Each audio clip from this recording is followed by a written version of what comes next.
kami ay nakatanggap ng isang napakahalagang impormasyon na may malalim na implikasyon sa seguridad sa rehiyon.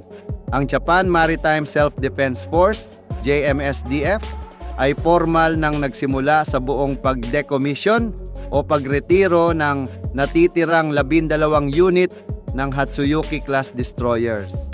Ang hakbang na ito ay hindi lamang nagsasara ng isang mahalagang kabanata sa kasaysayan ng hukbong dagat ng Japan, kundi nagbubukas rin ng isang bihirang pagkakataon para sa hukbong dagat ng Pilipinas upang muling suriin ang kanilang mga prioridad sa modernisasyon at pag-isipan ang posibilidad ng pagkuha ng ilan sa mga makapangyarihang barkong pandigmang ito.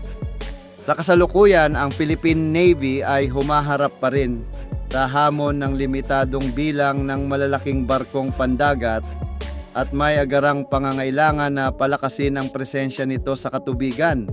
Bagamat nasa sentro ng atensyon ngayon ang inaasahang paglipat ng 6 na Abukuma-class destroyer escorts mula sa Japan, ang pagsasara ng Hatsuyuki-class ay nag-aalok ng mas malawak na oportunidad na hindi dapat palampasin. Bagamat unang ipinakilala noong dekada 1980, ang Hatsuyuki-class ay sumailalim sa mga makabuluhang modernisasyon sa mga nakaraang taon. Marami sa mga barkong ito ay na-upgrade ng mas modernong radar at electronic warfare systems, mas pinahusay na combat information centers, at mas maaasahang communication networks. Mayroon din silang helicopter flight deck sa hulihan ng barko na nagpapahintulot sa paggamit ng mga maritime patrol at utility helicopters. Isang mahalagang kakayahan para sa search and rescue, anti-submarine warfare, at pinalawak na surveillance sa malawak na karagatang sakop ng Pilipinas. Mayroon ding impresibong armas ang mga Hatsuyuki-class destroyers. Kabilang dito ang OTO Melara 76 na pulgada na naval gun para sa surface at air targets, 2 triple 324 na pulgada na torpedo tubes para sa anti-submarine warfare at palang CAWS para sa depensa laban sa mga papalapit na missile at eroplano.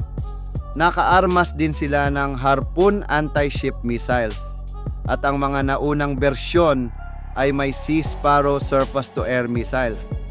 Bagamat hindi na ito ang pinakabago sa teknolohiya, mas advanced pa rin ang mga ito kumpara sa karamihan ng kasalukuyang surface combatants ng Pilipinas.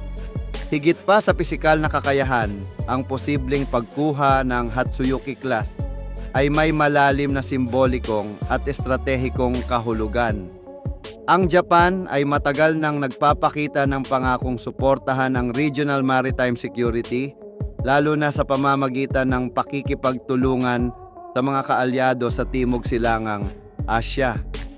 Ang Pilipinas partikular ay naging isa sa pinakamalapit na security partners ng Tokyo. Sa paglagda sa Reciprocal Access Agreement, RAA, mas napalalim pa ang kooperasyon sa pagitan ng dalawang bansa, lalo na sa larangan ng operasyon, pagsasanay at logistics.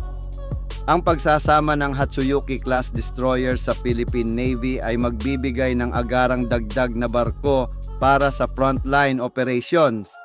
Ito ay makakatulong upang mas mapaigting ang pagbabantay sa Exclusive Economic Zone, EEZ, mas epektibong makilahok sa multilateral exercises at mapalakas ang presensya ng hukbong dagat sa pinagtatalunang bahagi ng West Philippine Sea.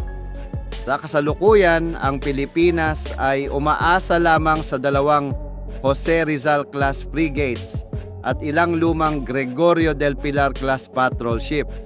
May kasaysayan na rin ang Japan sa paglipat ng mga barkong pandagat sa mga kaalyado nito sa rehiyon, tulad ng pagbibigay ng patrol vessel sa Vietnam at Malaysia.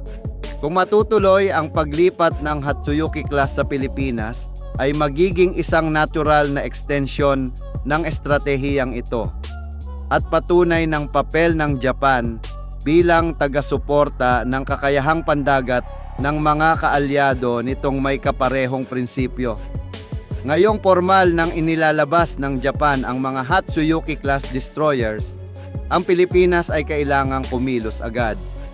Ang pagbubukas ng formal na dialogo sa Japanese Ministry of Defense tungkol sa posibleng paglipat ay isang estratehikong hakbang upang matugunan ang pangmadaliang pangangailangan, habang pinapatibay rin ang lumalalim na alyansang pangseguridad. Ang pagretiro ng Hatsuyuki class ay maaaring katapusan ng isang yugto para sa Japan, ngunit para sa Pilipinas ito'y maaaring maging simula ng isang makasaysayang pagbabago. Kung maagap na maagaw at maisama sa modernisasyon ng Philippine Navy, ang mga barkong ito ay maaaring maging susi sa mas matatag na depensang pandagat sa harap ng pabago-bagong mga hamon sa rehiyong Indo-Pacific. Ang ganitong oportunidad ay bihira lang dumating, at ang tamang panahon para kumilos ay ngayon.